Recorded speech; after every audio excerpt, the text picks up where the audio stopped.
je ne sais plus combien d'années après la mort du prophète, mais qui dit que, donc il y a quelqu'un qui rapporte, ce qu'un sahaba, en tout cas celui qui a vécu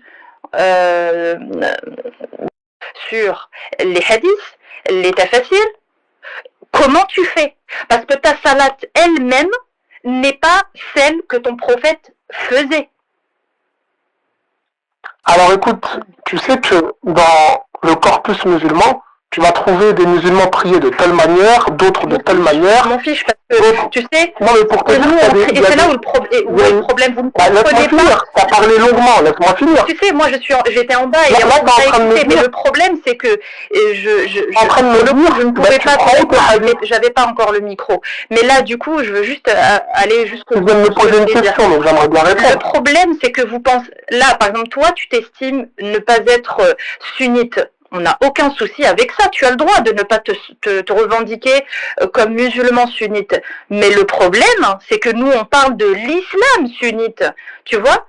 Et ne venez pas nous dire, ah mais vous vous attaquez à l'islam, machin, machin. On s'attaque, si tu veux, on s'attaque, oui, si tu veux, à l'islam sunnite, c'est-à-dire tout ce qui va avec les hadiths, les tafasirs, le Coran, ce que dit.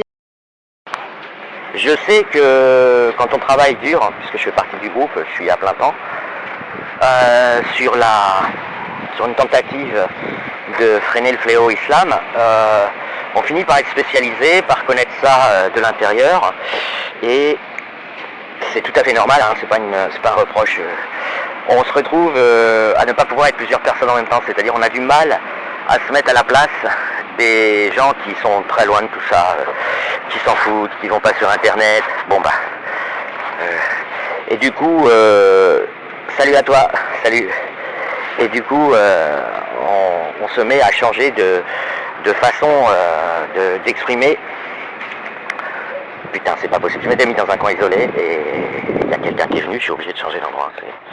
C'est dingue, j'habite à la campagne, les gens sont, voilà, ils voient quelqu'un à un endroit, il faut qu'ils viennent au même endroit. Ah putain, bon bah j'espère que personne va me rejoindre, voilà, je suis à nouveau isolé. Et donc, ouais, qu'est-ce que je disais, putain, ouais. Voilà, je commente, je l'ai déjà dit, enfin j'ai déjà fait un tweet en réponse à Cassius Lady. Là, ça m'a tilté quand j'étais dans le space, quand Shana a dit, nous parlons d'islam sunnite. Alors il faut savoir que vu de l'extérieur, ça gâche tout de dire ça. C'est-à-dire que les gens qui voudraient s'intéresser au sujet vont se démobiliser dès qu'ils entendent ce qualificatif accolé au mot islam. La plupart des gens qu'on voudrait sensibiliser ont l'impression qu'on parle à tout petit détail. Voilà, qu'il y aurait un problème tout minuscule avec l'islam, ce serait l'islam sunnite. Et ça change rien si vous dites que la plupart des musulmans sont musulmans sunnites. Hein. Les gens, ils n'ont pas le cerveau qui va connecter comme ça de manière logique. Ils vont juste dire, il y a un adjectif, donc c'est rien. Il suffirait de garder un islam non sunnite, en quelque sorte. C'est comme ça qu'ils vont réagir. Voilà, alors j'avais effectivement vu Jacques Le Fou une fois, de manière industrielle, il virait, donc il faisait monter des mecs, il commençait à parler d'islam, à vouloir défendre l'islam, et puis il dit, est-ce que t'es sunnite? Les mecs, ils driblaient, ils disaient, bah, c'est pas ça, moi je suis musulman, pof, il est viré. Suivant, je veux absolument, on est ici pour débattre d'islam sunnite. De même, Cassius Lady, pour mettre une cohérence aux informations qu'elle donne, elle virait ou elle contredisait ses interlocuteurs en disant, nous parlons d'islam sunnite, sinon c'est inutile. Merci aux coranistes de ne pas monter et de ne pas nous faire perdre notre temps. Alors pour les gens d'extérieur, encore une fois, un coraniste, c'est un musulman qui croit au Coran, et si vous ajoutez sunnite, ça leur parle pas les gens. Voilà.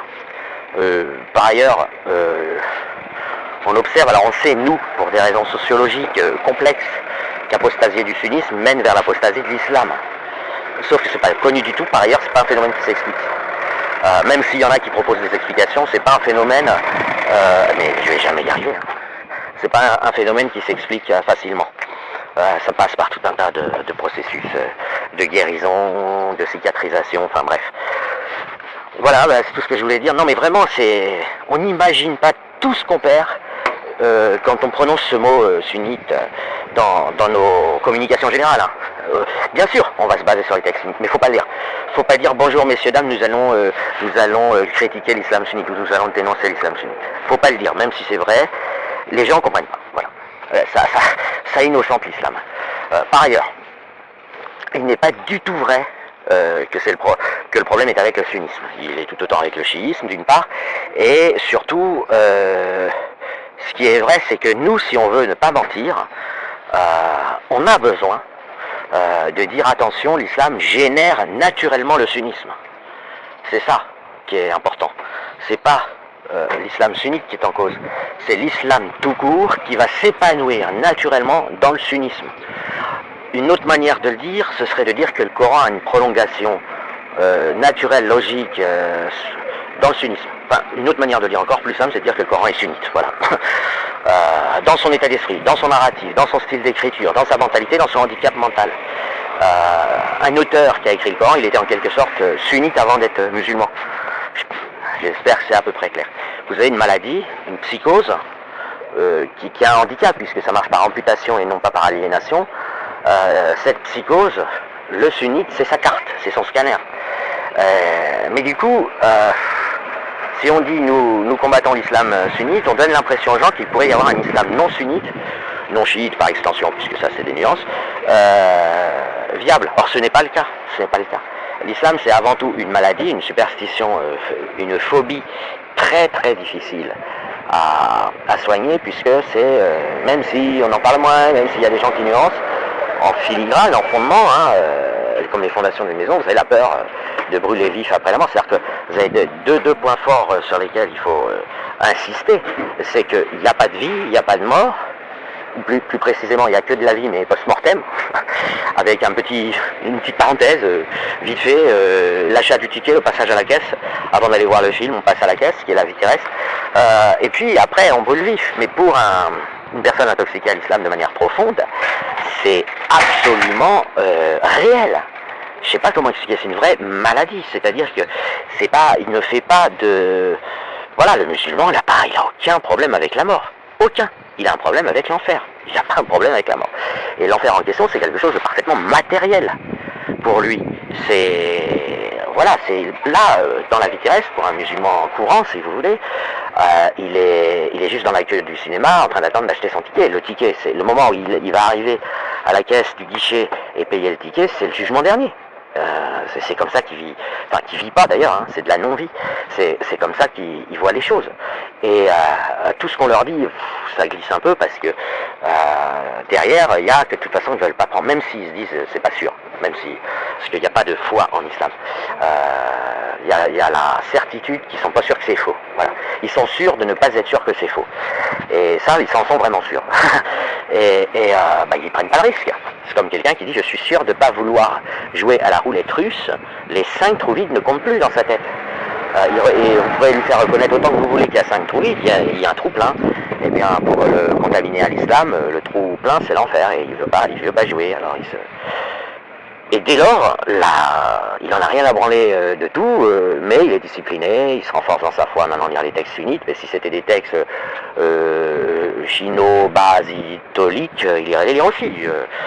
C'est tout ce qu'il veut, il fait de la cuisine avec les textes pour s'arranger pour parler en enfer. C'est complètement basique, c'est basique. Et quand il croise des mécréants, il dribble. Ça va pas plus loin. Pour lui, sa préoccupation, c'est de ne pas brûler vif pendant 1 milliard d'années. C'est pas discutailler avec des mécréants en se disant ils vont finir par me convaincre que même le 6e trou de la roulette russe, il est vide. Lui, il veut pas jouer à la roulette russe. Voilà. Dans sa tête, c'est le pari de Pascal négatif, c'est une maladie. Et au bout d'un moment, c'est pas du tout intellectuel, c'est un mélange. En plus, il y a un attachement culturel. C'est la vidéo que j'ai faite sur la crotte précieuse de la grand-mère. Et puis, mais il y a surtout une peur très difficile à soigner. Alors nous, on expérimente, on dialogue, on échange, mais ils en ont rien à foutre. Alors même si on arrive à faire apostasier une petite pellicule de gens, ce qui est très très bien, c'est un travail gigantesque pour obtenir un résultat de quelques pourcents, peut-être 20%, peut-être qu'à terme, de cette manière-là, on pourrait faire apostasier 20%. C'est énorme, mais il en reste quand même 80%. Et donc le travail qu'on fait, on ne peut pas laisser 80% de musulmans, on ne peut pas. Il faut qu'ils apostasient tous, sauf peut-être 3% d'irrécupérables. Et donc ça doit aller vers les institutions. Un institutionnel, un mec dans les arcanes des DGSI, de tout ça, je ne sais pas trop comment il s'est organisé, qui entend islam sunnite, il clique avec sa souris pour passer à un autre document parce qu'il dit ah ok, tout va bien alors. je sais pas comment expliquer. Voilà, il dit, il va noter dans le coin d'un fichier, nous avons une équipe qui fait 30 millions de vues, qui réussit à rendre diffuser la pédocriminalité de l'islam et du prophète Mohammed. Il note. Mais cette équipe, si elle se déclare elle-même en critique officielle et entraînée, quasi professionnelle de l'islam sunnite, il va se dire, bon ok, mais qu'est-ce qu'on fait alors voilà. Et on tombe sur des trolls comme dans ce spécial. Alors lui, il était particulièrement gratiné parce qu'il avait fait sûrement un pari avec des amis comme quoi il allait réussir à, en ne disant rien, rester 2 heures dans le sexe, mais globalement on tombe voilà, sur des trolls qui n'ont absolument aucun respect envers les mécréants que nous sommes et qui ne se sentent absolument ni obligés de lever la main. Ils mettent même un point d'honneur à interrompre tout le monde parce que sinon ce serait haram. S'ils avaient du respect pour les mécréants, ce serait haram. Donc dès qu'ils montent en intervenant, la première chose qu'ils font, c'est parler, en interrompant tout le monde et en attendant que les autres leur coupent le micro. C'est normal. Ils sont dans l'obligation de donner un petit coup de griffe. Et puis ensuite, ils vont dribbler et repartir. Voilà. Ils peuvent pas être honnêtes, ils n'ont pas le droit, c'est haram d'être honnête avec des mécréants, surtout sur ce sujet blasphématoire. Donc, voilà. En tout cas, moi je conseille, même si méthodologiquement vous travaillez dur contre la sunna, enfin dans la critique et donc dans la récupération et la connaissance de la sunna et des tafsirs, je conseille de ne pas le dire officiellement, de ne pas faire des déclarations officielles, nous combattons l'islam sunnite. La plupart des gens sinon vont dire ah, c'est compliqué, c'est universitaire, c'est des intellectuels, c'est des spécialistes. Voilà. Et ça va tout de suite, ça ferme la porte. Plus personne se sent concerné, à part évidemment les musulmans eux-mêmes. Mais l'objectif n'est pas seulement de toucher, après si c'est de toucher les musulmans, oui normalement un musulman est censé savoir ce que veut dire l'islam sunnite et il est censé savoir qu'il est lui-même sunnite, mais il ne sait pas pourquoi. C'est-à-dire, il sait qu'il y a une sunna quelque part, ça lui est à peu près aussi étranger que mes couilles, quoi. Il sait qu'il y a des livres écrits en arabe vendus dans les librairies spécialisées et qui s'appellent la sunna, et ça va pas plus loin. Hein. Donc, ils n'ont aucune difficulté à dire, ah ouais, peut-être bien que oui, peut-être bien que non, il y a un contexte. C'est des paroles automatiques. C'est des paroles automatiques. Donc, ce que vont faire souvent les critiques, c'est prouver qu'ils sont meilleurs, qu'ils connaissent mieux. Mais ils vont pas... voilà, donc... Moi, je propose que les critiques, Jacques Le Fou, Cassius Ledy, Shana, enfin tous ceux qui font des TikTok, Amira Posta, Ali Babal, etc., disent « nous critiquons l'islam ». Voilà.